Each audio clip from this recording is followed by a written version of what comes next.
Welcome to the accessibility audit of internal incident. It's a new demo that just came out over the weekend, and it is a top up or topside survival horror game. So, just as a reminder, we're going to be assessing three things: audio accessibility, visual, and cognitive accessibility. And as we go through this game, keep in mind that this is based on my lived experience as well as my training as a professional accessibility auditor. After we look at these three things, I will then rate the game on a 0 to 10 scale. 0 being completely unplayable, not accessible at all, and 10 having perfect accessibility. I don't think anything will ever hit a 10, but we'll see.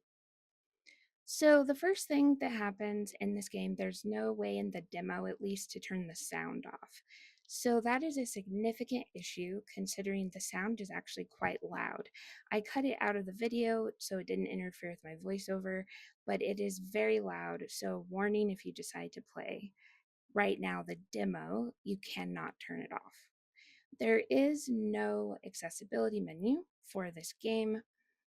It has a strange curved, I don't know if you can notice it on the video, but there's like a curve to the menu screen that's a bit strange. It makes depth perception difficult, so already a visual problem with it.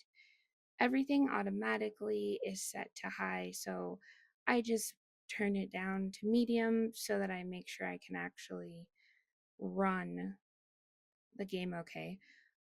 Please ignore the FPS in the corner because I think I probably should have not messed with something, but oh well. Basic key movements, WASD, F for throwing a flare, and I assume there'll be more in the game explaining. Visual issue, again, I cannot read that instruction. So it took me a minute to see it. It says press tab to view your inventory, but there's very little color contrast on that instruction, and that makes it extremely impossible to read. The other thing is things are quite dark. There was no way to turn the brightness up, and there's also no colorblind mode. So keep in mind what you're seeing is how this looks with the red weak color on it. When I click that off, it's quite sickening how intense the colors are, with especially with the instructions. So if you look here, the difference between the two instructions, you have press E to inspect, and then you have the WASD, and that gives you an example just of how unreadable some of this text is. Now there's no audio voiceover. Again, that's not a good thing. There are tiny, tiny, tiny font telling you what you need to do, very tiny.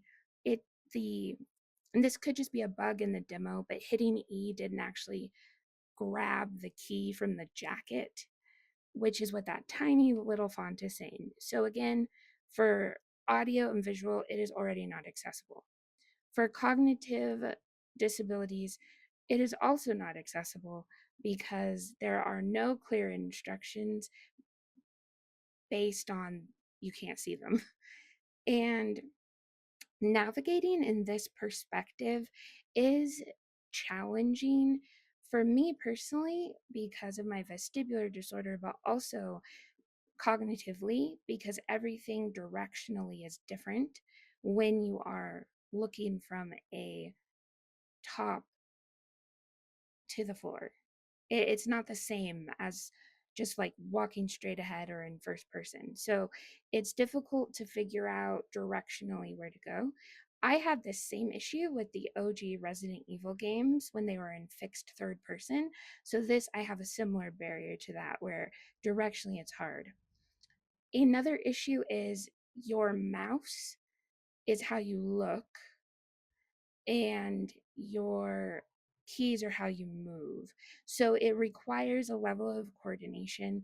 So like for me personally, I do have motor disabilities that are connected to being autistic. So having to move the mouse and the keys, but you're going in different directions, was really hard. So definitely not accessible cognitively either. How can they fix this? Number one, fix the tiny font, make it bigger so that you can actually read what it's telling you to do.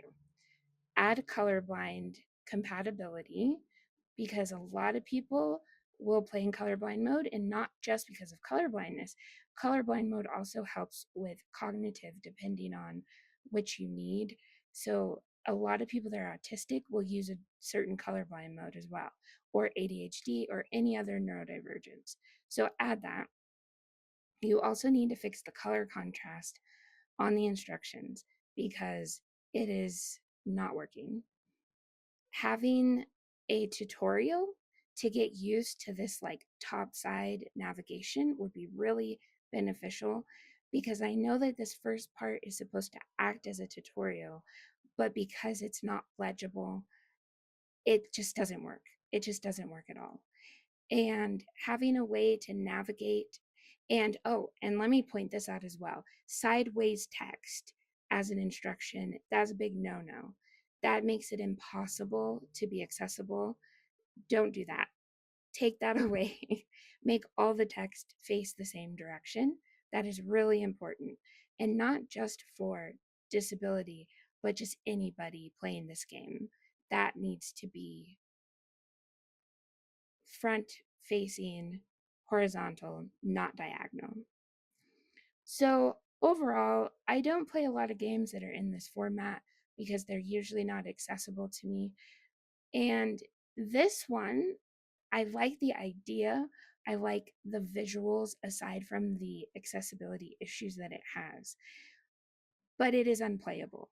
I didn't make it very far in the demo because I just had no clue what it needed me to do. So the final score for internal incident, unfortunately, is a 0. This is definitely unplayable cognitively, visually, and with auditory as well. Hopefully, because this is just a demo and the game has not released yet, some of this will be fixed in the final version, but for now, I definitely will not be buying or playing this game.